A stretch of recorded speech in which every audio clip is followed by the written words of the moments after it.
keessatti kana akka keetiin argine abdii koona jalaan jigne miltoo yoomuu hin shakkine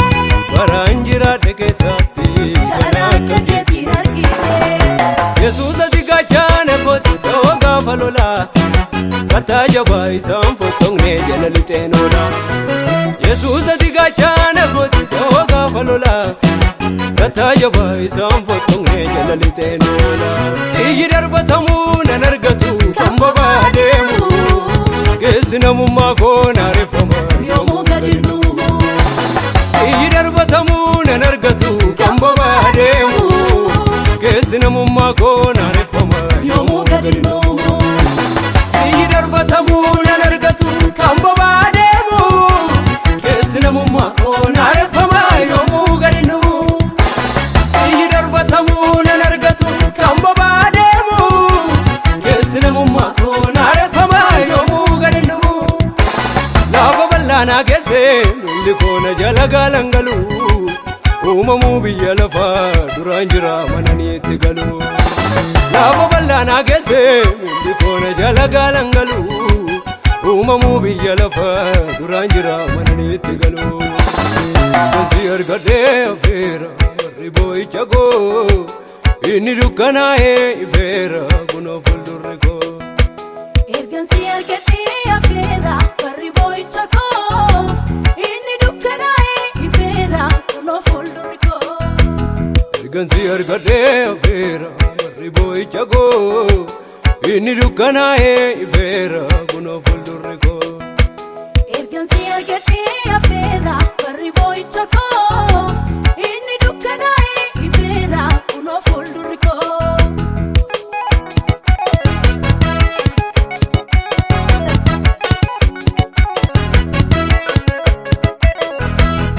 Dabsamuu haqaa balleeffamuu maqaa na oolchiteetta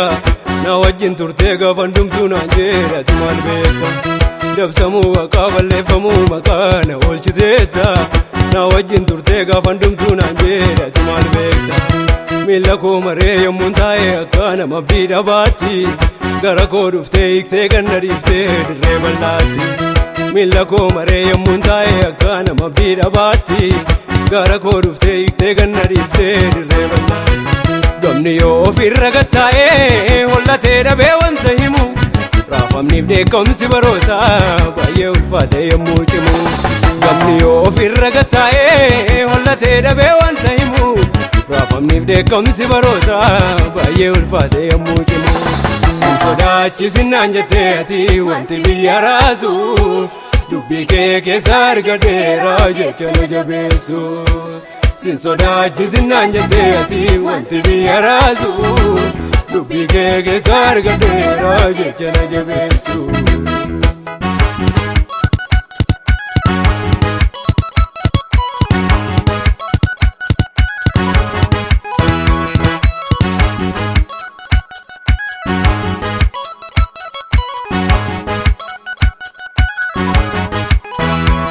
eenyuun nasi mataa silaa komna kootii fi haalli jireenya koo kuniin galuu namootaa fi eenyuun nasi mataa silaa komna kootii fi haalli jireenya koo kuniin galuu namootaa fi yaada biraan qabu ani gochaa keetti ilmaama jooraa gatantaraa fuutee na taasifte namaa kanaafan sitti addoon bahu humna koo isa bonaa gannaa harka kee keessa argadheera beekanii nan oofne mana kanaafan sitti addoon bahu humna koo isa bonaa gannaa harka kee keessa argadheera beekanii nan oofne mana ayyaana keenyatu ifteetta isa ga'uu guutummaa dhanaa gara duraatti na deemsifta yeroon daakka loltuu jenna ayyaana keenyatu ifteetta isa ga'uu guutummaa dhanaa gara duraatti na deemsifta